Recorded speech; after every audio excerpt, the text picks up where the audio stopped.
Welcome to INB news. ముందుగా headlines.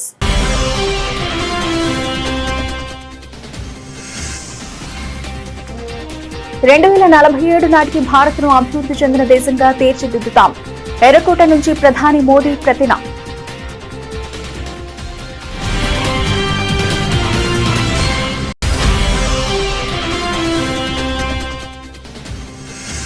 నాలుగు వర్గాల సంక్షేమమే కేంద్ర ప్రభుత్వ లక్ష్యం. 80వ స్వాతంత్ర దినోత్సవ ప్రసంగంలో యూపీ సీఎం యోగి వ్యాఖ్యలు.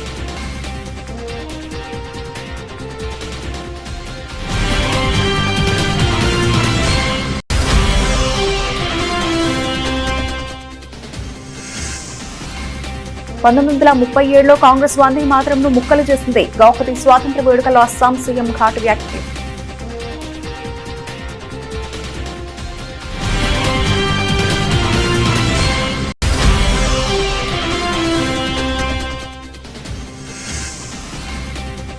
సామాజిక న్యాయం కరుణతో కూడిన నవ కేరళను నిర్మిస్తాం. స్వాతంత్ర దినోత్సవ వేడుకలో సీఎం వీడి సతీశన్.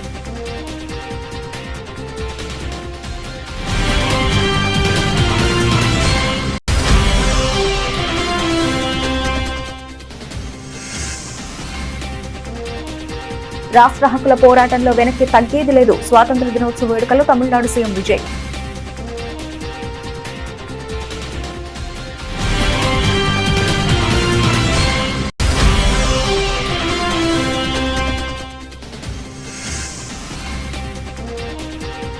యువతను సరైన మార్గంలో నడిపిస్తేనే దేశానికి లబ్ధి. ఇండిపెండెన్స్ డే వేడుకలో మోహన్ భాగవత్ సందేశం.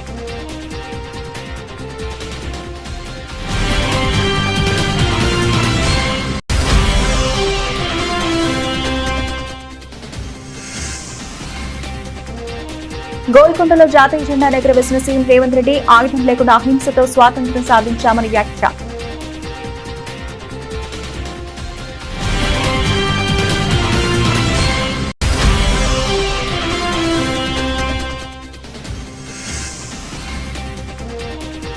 రాయపూడిలో జాతీయ పతాకాన్ని ఆవిష్కరించిన సీఎం చంద్రబాబు. స్వర్ణాంధ్ర 2047 ఇతివృత్తంతో కార్యక్రమ నిర్వహణ.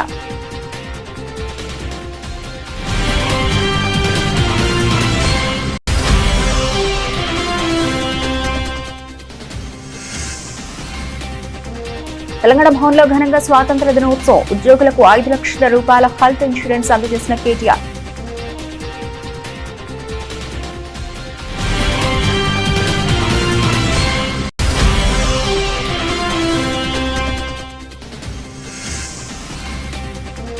స్వాతంత్ర స్ఫూర్తికి విరుద్ధంగా రాష్ట్రంలో పోలీస్ రాజ్యం. కూటమి ప్రభుత్వంపై బొత్స సత్యనారాయణ తీవ్ర ధ్వజం.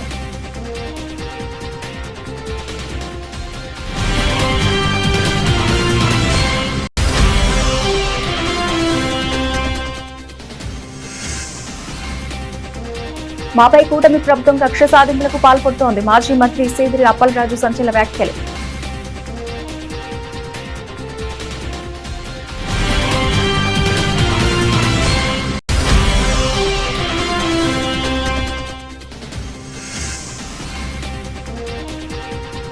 మీ దేశం అంటే నాకు చాలా ఇష్టం. జై హింద్. భారత స్వాతంత్ర దినోత్సవంపై కెవిన్ పీటర్సన్ ప్రేమ.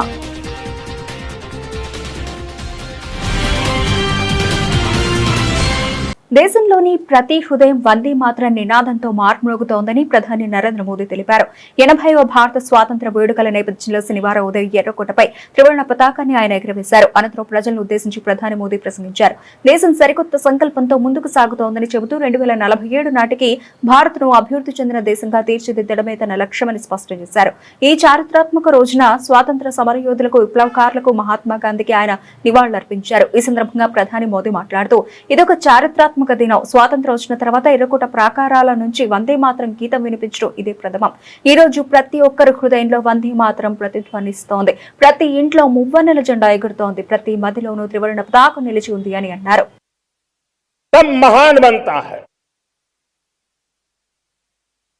तब अपनी सिद्धियों को प्राप्त करता है जब अपने सपनों, अपने संकल्पों और अपने सामर्थ्य के दम पर आगे बढ़ता है। मेरे देशवासियों, अब छोटे सपनों से चलने वाला नहीं है। हमें बड़े सपने,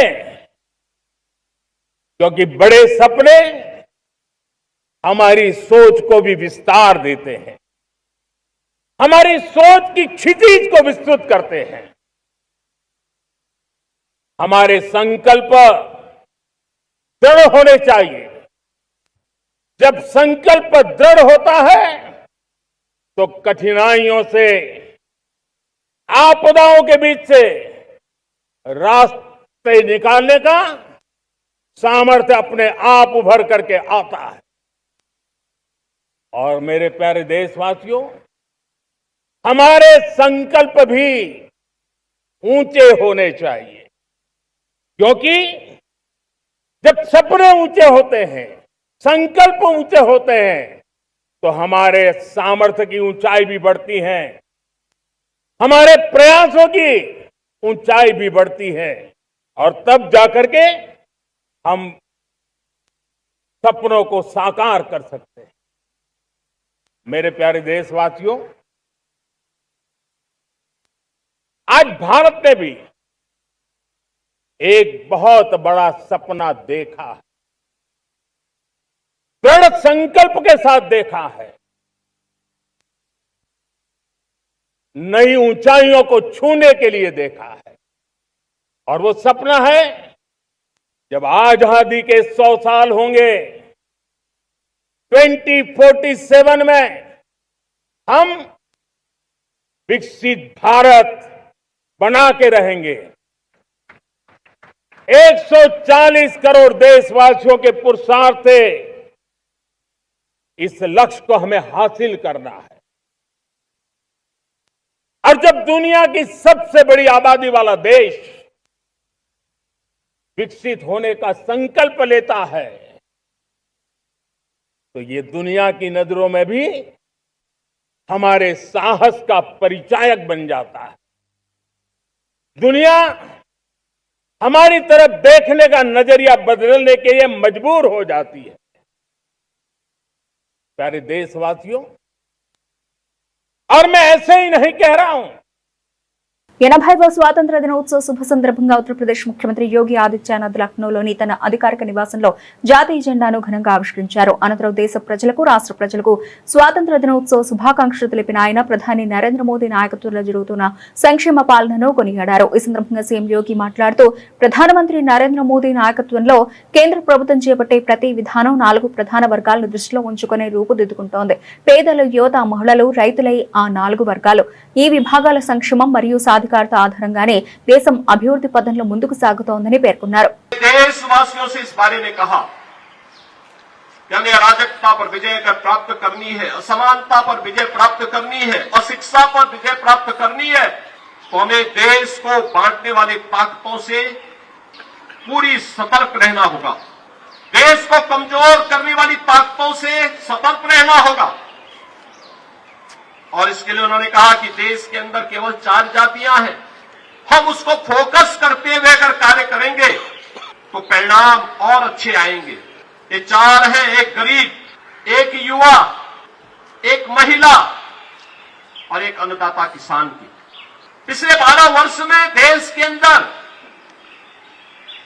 इन 4 तबकों को ध्यान में रख करके शासन की योजनाएं बनी।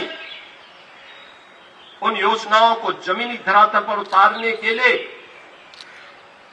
उस प्रकार का एक कार्य योजना को जमीनी धरातल पर उतारने के लिए सरकार की इच्छा शक्ति दिखाई दी, और उसी का परिणाम था कि 25 करोड़ से अधिक लोग इस बहुआयामी गरीबी से उभरे हैं। उन्हें शासन की योजना से जोड़ने में मदद मिली है।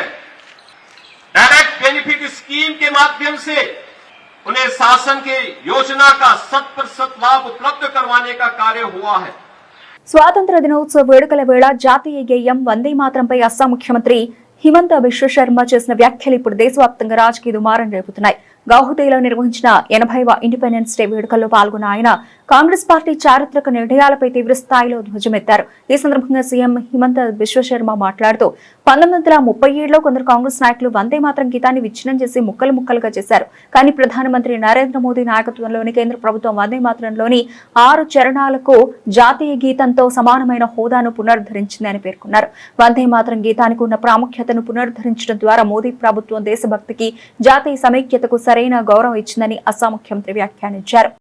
দেশ প্ৰেমৰ এনে প্ৰেক্ষাপটত আজি মই স্মৰণ কৰিব খোজো বংকিম চন্দ্ৰৰ বন্দে মাতৰম সুজলাম সুফলাম মলয়জ শীতলাম শীৰ্ষক এই গীতটোক কোনো এজন কবি কিমান গভীৰ দেশভক্তিৰে সংপুষ্ট হলে দেশৰ এনে বন্দনা কৰিব পাৰে সেয়া কেৱল অনুভৱ কৰিব পাৰি। কিন্তু নিজৰ আপোচকামী চৰিতাৰ্থ কৰি বন্দে মাতৰম গীতটিকো কংগ্ৰেছৰ একাংশ নেতাই 1937 চনত খণ্ডিত কৰি পেলাইছিল। দেশ বন্দনাৰ এই মহৎ সৃষ্টিক পুনৰাই দেশবাসীৰ সন্মুখলৈ টুনি আনি প্ৰধানমন্ত্ৰী নৰেন্দ্ৰ মোদীৰ নেতৃত্বাধীন কেন্দ্ৰীয় চৰকাৰে এই গীতটোৰ 6টা পংক্তিক আজি ৰাষ্ট্ৰীয় সংগীতৰ সমমৰ্যাদা প্ৰদান কৰিছে। খন্তেক সময় আগতে తిరువనంతపురంలోని సెంట్రల్ స్టేడియంలో జరిగిన 80వ స్వాతంత్ర దినోత్సవ వేడుకలో కేరళ ముఖ్యమంత్రి వీడి సతీష్ జాతీయ జెండాను ఆవిష్కరించి రాష్ట్ర ప్రజలను ఉద్దేశించి ప్రసంగించారు. రాష్ట్రంలో ఎలాంటి వివక్ష లేకుండా సామాజిక న్యాయం, సంతోషం, కరుణతో కూడిన నవ కేరళను నిర్మించడమే తమ లక్ష్యమని ఆయన స్పష్టం చేశారు. ఈ సందర్భంగా సీఎం మాట్లాడుతూ ఏర్పడబోయే కొత్త కేరళ అనేది కేవలం ఒక నినాదం మాత్రమే కాదు, మనమందరం కలిసి నిజం చేయాల్సిన ఆలోచన. ఎలాంటి వ్యత్యాసాలు లేకుండా సామాజిక న్యాయాన్ని అందిస్తూ కరుణ, సమానంతో కూడిన కేరళను తీర్చిదిద్దుతాం. మన ప్రయాణం రాజ్యాంగ విలువలు, లౌకికత్వం మరియు సమగ్ర అభివృద్ధి దిశగా కొనసాగుతుందని పేర్కొన్నారు. యువత సాధికారత, సాంకేతిక వృద్ధి మరియు సీనియర్ సిటిజన్ల సంక్షేమానికి ప్రాధాన్యత ఇస్తూ కేరళను దేశానికి ఆదర్శంగా నిలుపుతామని ముఖ్యమంత్రి వీడి సతీష్ ఈ సందర్భంగా పునరుద్ఘాటించారు. പ്രിയപ്പെട്ടവരെ, ഒരു ദുരന്തമുഖത്ത് നിന്നാണ് നമ്മൾ അതിനെ അതിജീവിച്ച് കടന്നു വന്നത്. നിരവധി സഹോദരങ്ങളുടെ ജീവൻ നഷ്ടമായി. അവരുടെ ഓർമ്മകൾക്ക് മുന്നിൽ പ്രണാമം. നഷ്ടങ്ങൾക്ക് പകരമാകാൻ ഒന്നിനും സാധിക്കില്ല. സർക്കാർ ആ കുടുംബങ്ങളെ ചേർത്ത് നിർത്തും. എപ്പോഴും എന്ന പോലെ ഒറ്റക്കെട്ടായി നമ്മൾ ഏത് പ്രതിസന്ധിയെയും അതിജീവിക്കും. പ്രളയ ദുരന്തങ്ങൾ നേരിടാൻ ശാസ്ത്രീയമായ സംവിധാനമാണ് സർക്കാർ ആവിഷ്കരിക്കുന്നത്. എല്ലാവരുടെയും പിന്തുണയോടെ നമ്മളത് നടപ്പാക്കും. 1947 ഓഗസ്റ്റ് 14 അർദ്ധരാത്രി ലോകമുറങ്ങിയപ്പോൾ ഇന്ത്യ പുതുജീവിതത്തിലേക്കും സ്വാതന്ത്ര്യത്തിൻ്റെ പുത്തൻ പുലരിയിലേക്കും കൺതുറന്നു. അന്ന് ത്രിവർണ്ണ പതാക ഉയർത്തി പ്രതീക്ഷയുടെ നറുവെളിച്ചം പരത്തിക്കൊണ്ട് രാജ്യത്തിൻ്റെ പ്രഥമ പ്രധാനമന്ത്രി പണ്ഡിറ്റ് ജവഹർലാൽ നെഹ്റു രാജ്യത്തോട് പറഞ്ഞു, വരും ദിനങ്ങൾ ఎలుపముള്ളదో విశ్రమతిండేదో. 80వ స్వాతంత్ర దినోత్సవ వేడుకలను పురస్కరించుకుని తమిళనాడు ముఖ్యమంత్రి విజయ్ చెన్నైలోని రాష్ట్ర సచివాలయంలో మువ్వన్నెల జాతీయ జెండాను ఘనంగా ఆవిష్కరించారు. జెండా ఆవిష్కరణ అనంతరం ఆయన రాష్ట్ర ప్రజలను ఉద్దేశించి ప్రసంగిస్తూ రాష్ట్ర హక్కులు, పరిపాలన పారదర్శకతపై స్పష్టమైన దిశానిర్దేశం చేశారు. ఈ సందర్భంగా సీఎం విజయ్ మాట్లాడుతూ రాష్ట్ర హక్కుల కోసం మనం సాగిస్తున్న పోరాటాన్ని ఎట్టి పరిస్థితుల్లోనూ ఆపేది లేదు. ప్రజా సంక్షేమమే మా ప్రభుత్వ తొలి ప్రాధాన్యం. ప్రభుత్వానికి రావాల్సిన ఆదాయం ప్రైవేటు వ్యక్తుల జోబుల్లోకి వెళ్లకుండా కఠిన చర్యలు తీసుకున్నాం. అన్ని శాఖల్లో అవినీతిని సమూలంగా అంతం చేసేందుకు నిరంతరం చర్యలు కొనసాగుతూనే ఉంటాయని తేల్చి చెప్పారు. விவசாயிகளின் பயிர்க்கடன் ரூபாய் 5932.23 கோடி தள்ளுபடி செய்யப்பட்டுள்ளது. குறுவை சாகுபடி தொகுப்பு திட்டத்திற்கு ரூபாய் 134.83 கோடி வழங்கப்பட்டுள்ளது. ஒன்றிய அரசு நிதியுடன் ரூபாய் 12,642 கோடியில் 125 நாள் வேலைவாய்ப்பு திட்டம் மற்றும் ஜல் ஜீவன் குடிநீர் திட்டம் ரூபாய் 18,123.05 கோடியில் செயல்பாட்டிற்கு கொண்டு வரப்பட்டுள்ளது. சுகாதாரத்துறையில் சேவைக்கு நலம் AI செயலி கொண்டு வரப்பட்டுள்ளது. பேரறிஞர் அண்ணாவின் பிறந்த நாளான செப்டம்பர் 15ஆம் நாள் தாய் மாமன் தங்க மோதிர திட்டம் ரூபாய் 755.83 கோடியில் தொடங்கப்பட உள்ளது.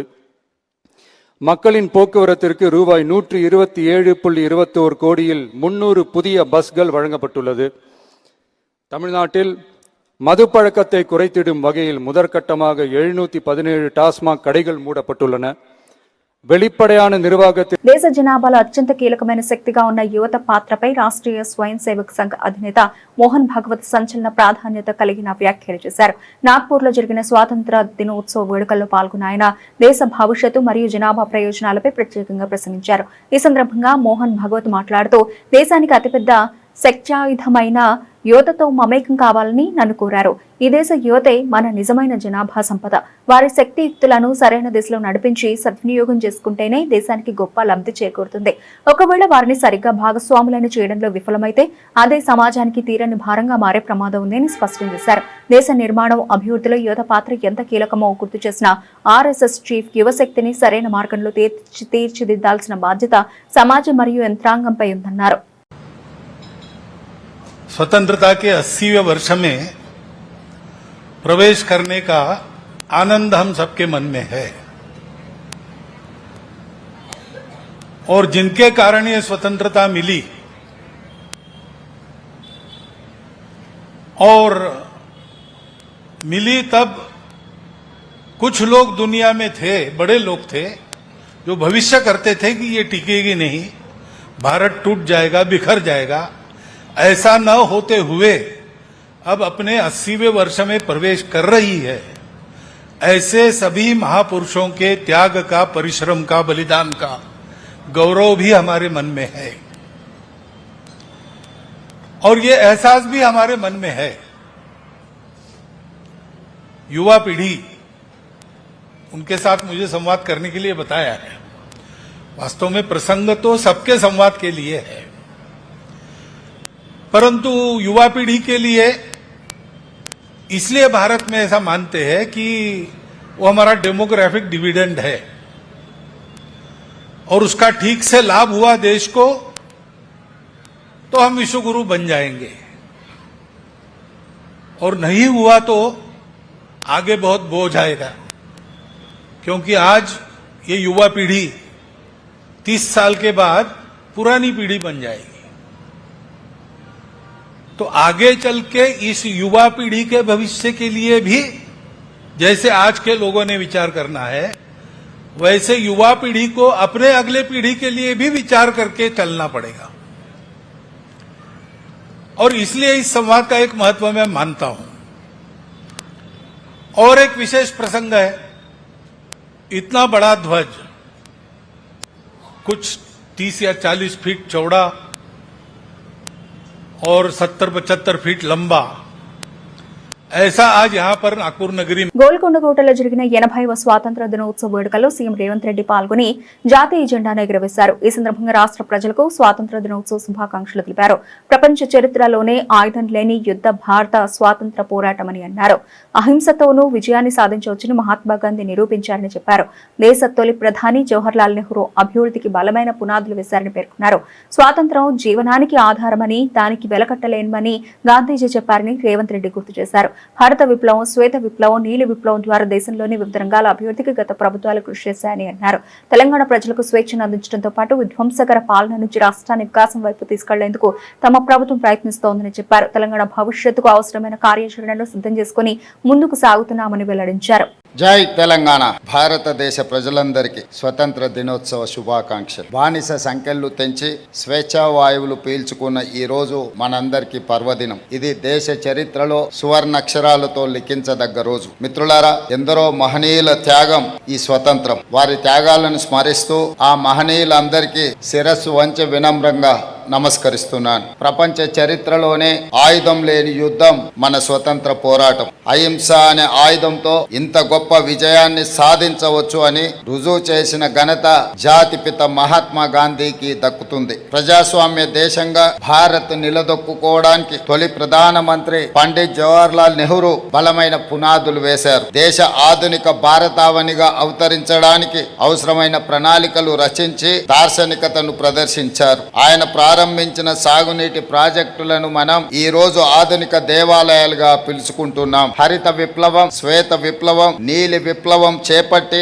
అన్ని రంగాల సమగ్రాభివృద్ధికి కృషి చేసిన ఘనత నాటి ప్రభుత్వాలది. స్వేచ్ఛ జీవన ఆధారం, దానికి వెల కట్టలేము అని మహాత్మా గాంధీ గారు అన్నారు. అందుకే ప్రజా ప్రభుత్వంలో ప్రజలకు స్వేచ్ఛను అందించాం. విధ్వంసమైన తెలంగాణ రాష్ట్రాన్ని వికాసం వైపు నడిపించేందుకు ప్రయత్నం చేస్తున్నాం. రాష్ట్రంలో ప్రజా ప్రభుత్వం అధికారం చేపట్టిన 32 నెలల్లో దెబ్బతిన్న వ్యవస్థల్ని ఒక్కొక్కటిగా గాడిలో పెడుతూ వస్తున్నాం. సంక్షేమాన్ని విస్తరించాం, అభివృద్ధికి కొత్త దిశను నిర్దేశించాం. తెలంగాణ భవిష్యత్తుకు అవసరమైన కార్యాచరణను సిద్ధం చేసుకుంటూ ముందుకు వెళ్తున్నాం. ఆంధ్రప్రదేశ్ రాష్ట్ర 80వ స్వాతంత్ర దినోత్సవ వేడుకలు శనివారం రాజధాని అమరావతిలో అత్యంత వైభవంగా జరిగాయి. రాష్ట్ర ప్రభుత్వం అధికారికంగా అమరావతి వేదికగా ఈ వేడుకలను నిర్వహించడం ఇదే ప్రథమం. రాయపూడిలోని పరేడ్ గ్రౌండ్ లో ముఖ్యమంత్రి నారా చంద్రబాబు నాయుడు జాతీయ పతాకాన్ని ఆవిష్కరించి 30 నెలల వెలుగుల సాక్షిగా వందనం సమర్పించారు. స్వర్ణాంధ్ర 2047 ఇతివృత్తంతో ఈ కార్యక్రమాన్ని ఘనంగా నిర్వహించారు. సీడ్ యాక్సెస్ రోడ్డు మీదుగా బుల్లెట్ ఎస్కార్ట్ కాన్వాయ్లో వేడుకల ప్రాంగణానికి చేరుకున్న ముఖ్యమంత్రికి డీజీపీ హరీష్ కుమార్ గుప్తా ఇతర ఉన్నతాధికారులు సాదర స్వాగతం పలికారు. అనంతరం ముఖ్యమంత్రి పోలీస్ కంటింజెంట్ల నుంచి గౌరవ వందనం స్వీకరించారు.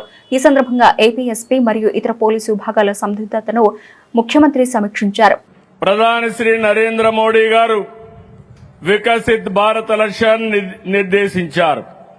మనం స్వర్ణాంధ్రప్రదేశ్ లక్ష్యాన్ని పెట్టుకున్నాం. ఈ 2 లక్ష్యాలు వేరు కాదు. వికసిత్ భారత్కు బలమైన రాష్ట్రం, స్వర్ణాంధ్రకు బలమైన దేశం కావాలి. అందుకే దేశం కోసం మనం చేసే ప్రతి పని స్వర్ణాంధ్ర నిర్మాణంలో ఒక భాగం. స్వర్ణాంధ్ర కోసం మనం చేసే ప్రతి పని వికసిత్ భారత్ నిర్మాణంలో ఒక భాగం. అంతా కలిసి ఐక్యంగా బాధ్యతగా స్వర్ణాంధ్రప్రదేశ్ నిర్మిద్దాం. వికసిత్ భారత్ను సాకారం చేద్దాం. దీనికోసం 80వ స్వాతంత్ర దినోత్సవ సందర్భంగా దృఢమైన సంకల్పం తీసుకుందాం.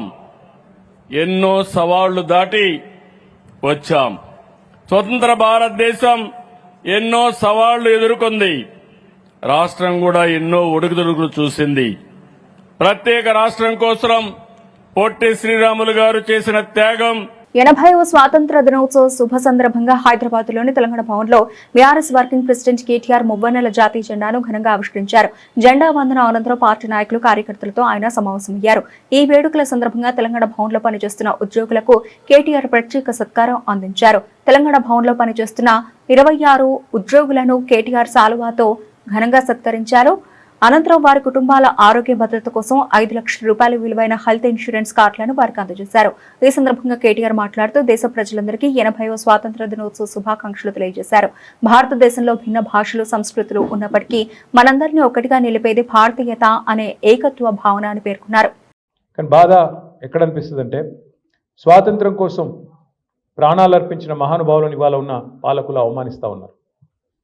గాంధీ గారిని పట్టుకొని, మహాత్మా గాంధీని పట్టుకొని ప్రపంచమంతా ఆయనని, ఆయన గొప్పతనాన్ని, ఆయన పోరాటంలోని ఔన్నత్యాన్ని, ఆయన మరణించిన 80 ఏళ్ల తర్వాత కూడా శ్లాఘిస్తూ ఉంటే, ఇవాళ భారతదేశంలో కేంద్ర ప్రభుత్వంలో ఉన్న పాలకులు మాత్రం తెల్లారి లేస్తే ఎట్లా గాంధీ గారిని అవమానించాలి, ఎట్లా గాంధీ గారిని చంపిన వెధవల్ని, టెర్రరిస్టులని ఎట్లా నెత్తిన పెట్టుకొని పూజించాలి అనే దిక్కుమాలిన భావదారిద్రపు పనులు ఇవాళ కూడా చేస్తూ ఉన్నారు. అట్లాగే Pandit Jawaharlal Nehru, first prime minister of India, ఆయనని ఇంకా ఈ రోజు కూడా అవమానిస్తూనే ఉంటారు. అంటే ఈ రకంగా స్వాతంత్రం కోసం పోరాడిన వాళ్ళు, ఏళ్ళకేళ్ళు దశాబ్దాలు జైళ్ళల్లో ఉన్న వాళ్ళని కూడా అవమానించడం అనేది ఏ రకంగా మంచిది ఆలోచన చేయాల్సిన అవసరం కూడా ఉంది. అట్లాగే స్వాతంత్రం కోసం పోరాడిన వారు ఎవరైనా సరే ఆ రోజు వారు ఆశించింది ఏంది? అందరూ బేసిక్స్, నీళ్లు. ఫర్ ఎగ్జాంపుల్ భారతదేశంలో కేసీఆర్ గారు ఎప్పుడు మనం భారత రాష్ట్ర సమితిగా పేరు మార్చుకున్నప్పుడు ఆ రోజు కేసీఆర్ గారు ఎందుకు మనం జాతీయ స్థాయిలో ఒక ప్రయత్నం చేయాలి అని చెబుతూ ఒక మాట చెప్పినారు. మీ అందరు గుర్తుండాలి. భారతదేశంలో సమృద్ధిగా నీళ్లున్నాయి. అన్ని నదులు చూస్తే దాదాపు 70,000 టీఎంసీల నీళ్లు భారతదేశంలో ఉన్నాయి. ఇంటింటికి తాగునీళ్ళు ఇచ్చి ప్రతి ఎకరా భారతదేశంలో సాగుకు యోగ్యంగా ఉండే ప్రతి ఎకరానికి కూడా నీళ్ళు ఇవ్వాలనుకుంటే కూడా కేవలం 40,000 టీఎంసీలు చాలు. అంటే ఇంకొక 30,000 టీఎంసీల నీళ్లు మనకు అదనంగా ఉంటాయి. కానీ 80 ఏళ్ళైనా నీటిని వాడుకునే తెలివి, నీటిని వినియోగించుకునే ఒక ఆలోచన, ఒక ప్రణాళిక, ఒక అవగాహన పాలకులకు లేకపోవడం నిజంగా బాధాకరం. ఇవాళ కరెంటు లేని ఊర్లు ఉన్నాయి. మరి కరెంటు లేదా దేశంలో అంటే కేసీఆర్ గారు ఎప్పుడు చెప్తా ఉన్నారు, దాదాపు 3 లక్షల మెగావాట్ల ఇన్స్టాల్డ్ కెపాసిటీ దేశంలో ఉంది. 24 గంటలు కరెంట్ ఇచ్చేంత కరెంటు మన దేశంలో ఉన్నది. కానీ గ్రిడ్ కనెక్టివిటీ లేదని, ఇంకోటి లేదని, పాలకుడికి మనసు లేదని ఇప్పటికి కూడా కరెంటు కోతలతో మహానగరాలు, హైదరాబాద్ లాంటి మహానగరాలు కూడా అల్లాడిపోతున్న పరిస్థితి. స్వాతంత్ర స్ఫూర్తికి విరుద్ధంగా రాష్ట్రంలో నేడు పోలీస్ రాజ్యం నడుస్తోందని ప్రభుత్వాన్ని ప్రశ్నించే ప్రతిపక్షాలపై ప్రజలపై అక్రమ కేసులు, నోటీసులతో కక్ష సాధింపు చర్యలకు పాల్పడుతున్నారని శాసనమండలి విపక్ష నేత బొత్స సత్యనారాయణ తీవ్రస్థాయిలో ధ్వజమెత్తారు. వైఎస్ఆర్సీపీ కేంద్ర కార్యాలయంలో జరిగిన స్వాతంత్ర దినోత్సవ వేడుకలో జాతీయ జెండా ఎగురవేసిన అనంతరం ఆయన మాట్లాడుతూ ప్రభుత్వ అప్రజాస్వామిక పక్షపాత విధానాలపై విమర్శలు గుప్పించారు. ప్రభుత్వ పథకాలు రాజకీయ కోణంలో చూడడం, అన్యాయాన్ని ప్రశ్నించే గొంతులను నొక్కాలను చూడడం బ్రిటిష్ పాలనను తలపిస్తోందని విమర్శించారు. పక్షపాతం పోవాలి, అణచివేత పోవాలి, భయం పోవాలి, ప్రజల యజమానులన్న భావన ప్రజల్లో ఉండాలి. కానీ దురదృష్టవశాత్తు ఇవాళ రాష్ట్రంలో మనం చూస్తున్న పరిస్థితులు పూర్తి విరుద్ధంగా అందుకు కనిపిస్తున్నాయి. పరిపాలన నిష్పక్షపాతంగా పోయింది, పక్షపాతం వచ్చేసింది. ప్రభుత్వం నుంచి ఏదైనా ఇవ్వాలన్నా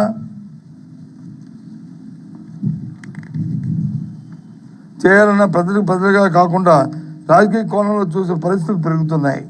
మనవాడ, పరాయివాడ, మన పార్టీనా, ప్రతిపక్షమా, మనకు అనుకూలంగా ఉన్నాడా, ప్రశ్నిస్తున్నాడా అనే ఆలోచనలు పరిపాలన జరిగితే అది ప్రజాస్వామ్యం ఎలా అవుతుంది? ప్రభుత్వం ఎవరిదైనా కావచ్చు, ప్రభుత్వ పథకాలు మాత్రం ప్రజలందరికీ, ప్రభుత్వ ఖజానా ప్రజలందరిది, చట్టం ప్రజలందరికీ సమానంగా వర్తించాలి. ప్రజలకు సమానంగా చూడాలన్న భావన కనుమరుగైతే స్వాతంత్ర స్ఫూర్తిగా అర్థం ఉండదు. ప్రజాస్వామ్యంలో ప్రభుత్వం ప్రశ్నించడం నేరం కాదు, ప్రభుత్వ నిర్ణయాల లోపాలను ఎత్తి చూపడం నేరం కాదు, ప్రజలకు జరిగిన అన్యాయాన్ని ప్రశ్నించడం నేరం కాదు, ప్రతిపక్షంగా ప్రజల తరపున గొంతెత్తడం కూడా నేరం కాదు. విమర్శలు చేయగలిగే శక్తి ప్రజాస్వామ్యానికి ఒక బలం. విమర్శలు అణచివేయడానికి ఆలోచన నియంతృత్వానికి మొదటి మెట్టు. కానీ ఇవాళ తప్పులను ఎత్తి చూపినా, లోపాలను ప్రశ్నించినా తట్టుకోలేకపోతున్న పరిస్థితులు చూస్తున్నాం. ప్రశ్నిస్తే కేసులు, నిరసన తెలపాలంటే అడ్డంకులు, ర్యాలీ చేస్తే నోటీసులు, గొంతెత్తే పోలీసులు ముందు పెట్టే పరిస్థితి. ఇవన్నీ చూస్తుంటే మనం బ్రిటిష్ పాలనను వ్యతిరేకించిన పద్ధతులనే మన కళ్ళ ముందు చూస్తున్నాం అనే ప్రశ్న వస్తుంది. స్వాతంత్ర ఉద్యమంలో సభలు పెట్టొద్దన్నారు, ఊరేగింపులు చేయొద్దన్నారు, ప్రశ్నించొద్దన్నారు, ప్రభుత్వానికి వ్యతిరేకంగా మాట్లాడుతున్నారు. ఈ పద్ధతిలో స్వాతంత్ర వ్యతిరేకంగా మన పూర్వీకులు పోరాడారు. మరి స్వాతంత్రం భారతదేశంలో కూడా అదే అణచివేత ధోరణి వస్తే వీరి కళ్ళను నయమని ప్రజలు అనుకునే పరిస్థితులు రావడం ప్రజాస్వామ్యానికి మంచిది కాదు. వైఎస్ఆర్సీపీ నాయకులపై కూటమి ప్రభుత్వం కక్షపూరితంగా వ్యవహరిస్తోందని మాజీ మంత్రి సీదిరి అప్పలరాజు తీవ్రస్థాయిలో ధ్వజమెత్తారు. తనతో పాటు తన కుటుంబ సభ్యులపై అక్రమ కేసులు బనాయిస్తున్నారని ఆయన ఆరోపించారు. ఈ సందర్భంగా సీదిరి అప్పలరాజు మాట్లాడుతూ వైఎస్ఆర్సీపీ నేతలే లక్ష్యంగా కూటమి ప్రభుత్వం కక్ష సాధింపు చర్యలకు దిగుతోంది. సాధారణ రోడ్డు ప్రమాదాన్ని హత్యాయత్నం కేసుగా మార్చి నమోదు చేయడం దేశంలో ఎక్కడైనా చూసామా? ఈ అంశం ప్రస్తుతం న్యాయస్థానం పరిధిలో ఉన్నందున దీనిపై ఎక్కువగా మాట్లాడడం లేదు. కానీ నాపై ఉన్న కక్షను తీర్చుకోవడానికి నా కొడుకును కూడా ఈ కేసులో బలి చేస్తున్నారని ఆయన ఆవేదన వ్యక్తం చేశారు. బట్ ఈ ప్రభుత్వం నా మీద రాష్ట్రంలో ఉన్నటువంటి వైఎస్ఆర్ కాంగ్రెస్ పార్టీ నాయకులందరి మీద కూడా ఓ రకమైనటువంటి కక్ష కట్టున్నారు. అభద్రతా భావం వల్ల వచ్చినటువంటి కక్ష అది. రాజకీయాల్లో తొక్కేసి అనగదొక్కి మళ్లీ అధికారాన్ని చేజిక్కించుకోవాలన్నటువంటి ఆతృతతో చేస్తున్నటువంటి ఆకృత్యాల్లో భాగంగా జరిగింది. ప్రభుత్వం ఒక నిర్ణయం తీసుకొని ఆ నిర్ణయాన్ని ఖచ్చితంగా పోలీసులు ఇంప్లిమెంట్ చేయవలసిందే అన్నప్పుడు జరిగినటువంటి ఒక తప్పుడు కేసు తప్ప మరొకటి కాదని నేను భావిస్తున్నాను. లేకపోతే ఒక యాక్సిడెంట్ ని హత్యాయత్నం కేసులు పెట్టడం దేశంలో ఎక్కడన్నా చూసినాం మనం? ఇలాంటివి అనేక సందర్భాలు ఉన్నాయి మన జిల్లాలోనే. ఎమ్మెల్యేలు పిల్లలే చేస్తున్నారు. ఆ టైంలో ప్రభుత్వం ఎలా స్పందించింది? ఈ యాక్సిడెంట్ జరిగిన తర్వాత రోజునే మా నియోజకవర్గంలో ఒక యాక్సిడెంట్ జరిగింది, దానిలో ఎలా స్పందించింది? అంటే ఈ కేసు కోర్టులో ఉంది కాబట్టి దాని పూర్వపరాలు మాట్లాడడానికి మరి కొంత సమయం తీసుకుంటాను. కోర్టు పరిధిలో ఉన్నప్పుడు వాటి గురించి కామెంట్ చేయడం నాకు పెద్ద ఇష్టం లేదు. ఈ సందర్భంగా అంత దూరం నుంచి వచ్చి ఒక రోజంతా వెచ్చించి మా కుటుంబానికి, మా నియోజకవర్గంలో ఉన్న ప్రతి కార్యకర్తకి ధైర్యం చెప్పడానికి విచ్చేసినటువంటి మా నాయకుడు జగన్మోహన్ రెడ్డి గారికి నేనైతే ముందుగా మరొకసారి ధన్యవాదాలు తెలియజేస్తూ, ఆ రోజు జరిగినటువంటి పరిణామాలు నేను జైల్లో ఉన్నప్పుడు పేపర్లో చూస్తే నాకు అనిపించింది. నాకు ఇన్ని లక్షల మంది ఈ అన్యాయం పట్ల గొంతెత్తుతున్నారా? ఇన్ని లక్షల మంది ఈ అన్యాయం పట్ల కదిలి వచ్చారా? నన్ను జైల్లో పెట్టడం అన్నటువంటిది, అక్రమంగా జైలుకు పంపించారు. భారత 80వ స్వాతంత్ర దినోత్సవం సందర్భంగా మాజీ ఇంగ్లాండ్ క్రికెటర్ కెవిన్ పీటర్సన్ భారతీయులకు ప్రత్యేక శుభాకాంక్షలు తెలిపారు. భారత్పై తనకున్న అభిమానాన్ని చాటుకుంటూ సోషల్ మీడియా వేదికగా భావోద్వేగ సందేశాన్ని పంచుకున్నారు. నా భారతీయ స్నేహితులందరికీ స్వాతంత్ర దినోత్సవ శుభాకాంక్షలు. మీ దేశం అంటే నాకు చాలా ఇష్టం, ఇక్కడ ప్రజలంటే నాకు ఎంతో ఇష్టం, జై హింద్ అంటూ పోస్ట్ చేశారు.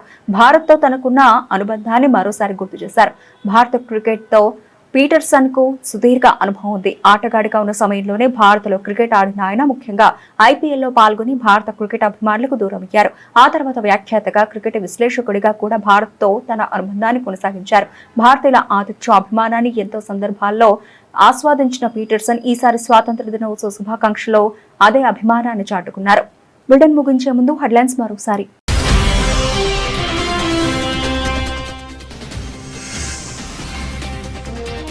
2047 నాటికి భారత్ను అభివృద్ధి చెందిన దేశంగా తీర్చిదిద్దుతాం. ఎర్రకోట నుంచి ప్రధాని మోదీ ప్రతిన.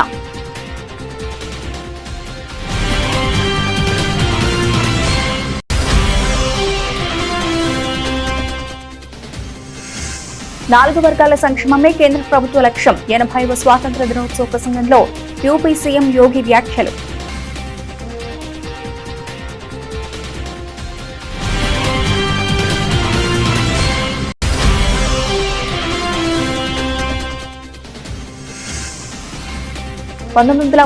లో కాంగ్రెస్ వందే మాతరంను ముక్కలు చేసింది. గౌహతి స్వాతంత్ర వేడుకలో అస్సాం సీఎం ఘాటు వ్యాఖ్యలు.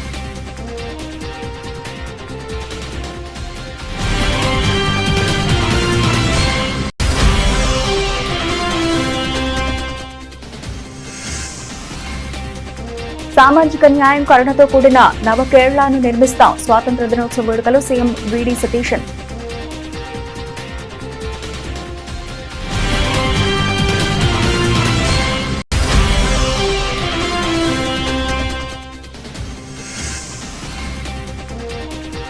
రాష్ట్ర హక్కుల పోరాటంలో వెనక్కి తగ్గేది లేదు. స్వాతంత్ర దినోత్సవ వేడుకలో తమిళనాడు సీఎం విజయ్.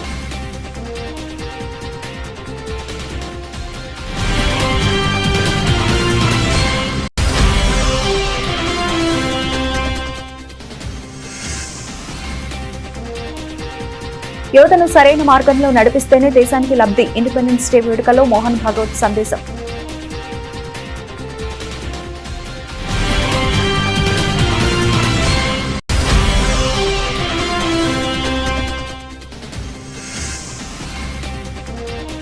గోల్కొండలో జాతీయ జెండా ఎగురవేసిన సీఎం రేవంత్ రెడ్డి. ఆయుధం లేకుండా అహింసతో స్వాతంత్ర్యం సాధించామని వ్యాఖ్య.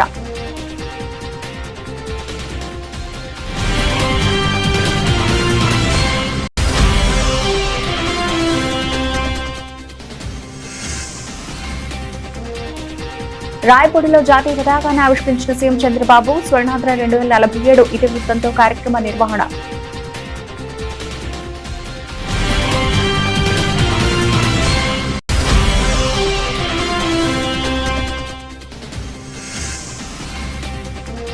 తెలంగాణ భవన్లో ఘనంగా స్వాతంత్ర దినోత్సవం. ఉద్యోగులకు 5 లక్షల రూపాయల హెల్త్ ఇన్సూరెన్స్ అందజేసిన కేటీఆర్.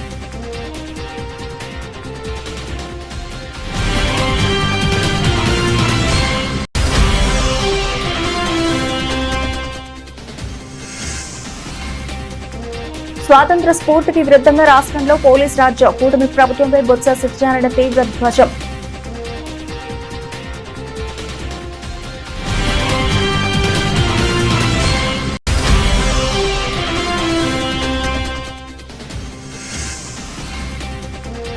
మాపై కూటమి ప్రభుత్వం కక్ష సాధింపులకు పాల్పడుతోంది. మాజీ మంత్రి సేదిరి అప్పలరాజు సంచలన వ్యాఖ్యలు.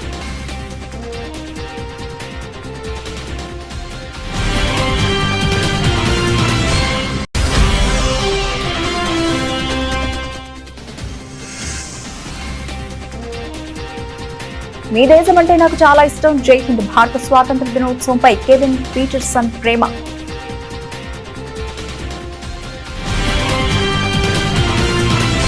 ఇవి ఇప్పటివరకు నవలసిన అప్డేట్స్. మరిన్ని అప్డేట్స్ తో మళ్ళీ కలుద్దాం.